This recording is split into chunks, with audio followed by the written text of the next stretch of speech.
ईसा मसीह में आदरणीय फादरगण, ब्रदरगण और मेरे प्यारे भाइयों और बहनों, आज एलिया सलीम मूसा काल के 8वां सप्ताह में माँ कलीसिया हमारे सामने कुछ अमूल्य बातें पेश कर रही है। प्रभु की आराधना करो जो शक्तिशाली और परम पावन है और वे हमेशा अपनी सृष्टियों की देखभाल करते हैं।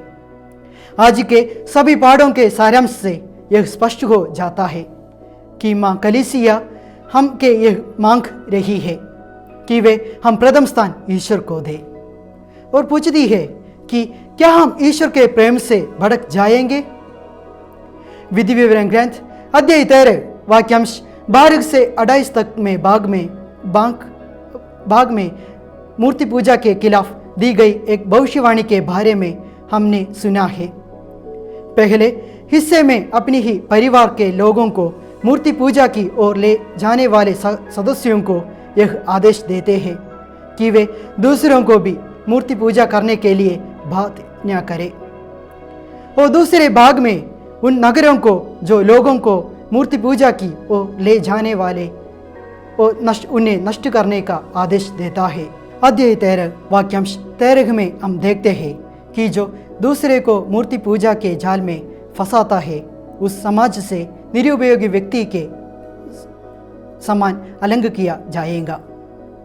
यह इस्राएली जनता से यही अनुरोध है कि वे पत्थर और मिट्टियों से बनी हुई देव मूर्तियों को तोड़ दे और वे ईश्वर के पास लौट आए। हम ईश्वर के प्रेम के विरुद्ध जो भी कार्य करते हैं वे सब असफल हो जाते हैं। इसलिए हम ईश्वर को तन मन और वचन से पूर्ण रूप से प्यार करना चाहिए। इसहाक नबी के ग्रंथ अध्याय 41 वाक्यांश 8 से 16 तक का भाग पिता परमेश्वर की शक्ति वैभव का वर्णन करता है। अगर हम अपने जीवन में ईश्वर को प्रथम स्थान देते हैं तो हमें किसी भी जींच से डरने की कोई जरूरत नहीं है।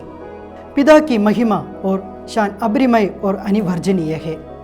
उनकी छत्र छाया में हम सब हर पल सुरक्षित है और जो भी प्रभु भक्तों के खिलाफ हाथ उड़ाते हैं वे सब नष्ट हो जाएंगे। तीसरे पाठ में भी ऐसा वादा है कि जो भी अब उनका नाम घोषित करेगा उन्हें स्वर्ग में भी अमूल्य स्थान दिया जाएगा। संत पौलुस यहाँ पर गलातियों को यही आदेश देता है कि वे प्रभु परमेश्वर को अपने जीवन में प्रथम स्थान दे और पूरे मन से अब उनकी आराधना करे।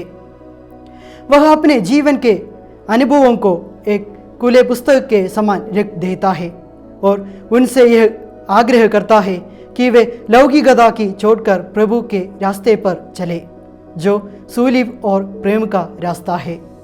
जब हम संत मत्ती के सुसमाचार अध्याय 8 23 से 34 तक वाक्यों पर नजर डालें तो हम प्रभु यीशु के एक ऐसे तस्वीर को देखते हैं जहाँ वह अब अशांत समुद्र को और पाप से मलिन हुए अवधूत को शांत करता है। प्रभु यीशु के चेलों के जीवन में कई प्रलोभन आएंगे मगर उन्हें उन सबों से बचते रहना चाहिए।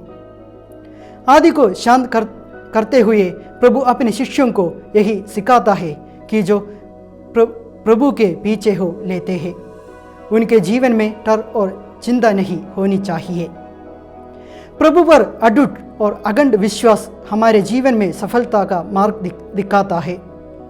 दूसरे भाग में हम प्रभु की शक्ति देखते हैं।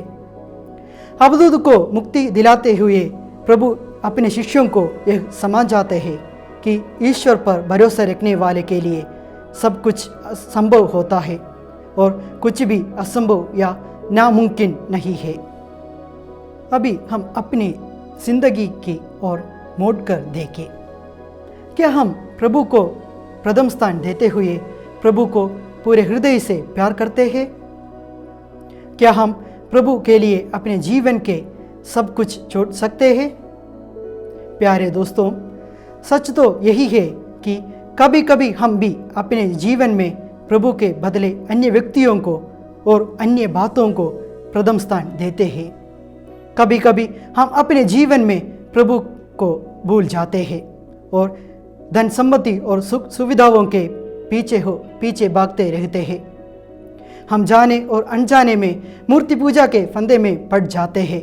आज हम यह निर्णय लें कि हम सच्चाई को पहचान कर प्रभु को अपने जीवन में सर्वप्रथम स्थान देंगे। तब हमारे जीवन में भी गुलाब की कलियां खिलने लगेगी। पिता पुत्र पवित्र आत्मा के नाम पर आमीन।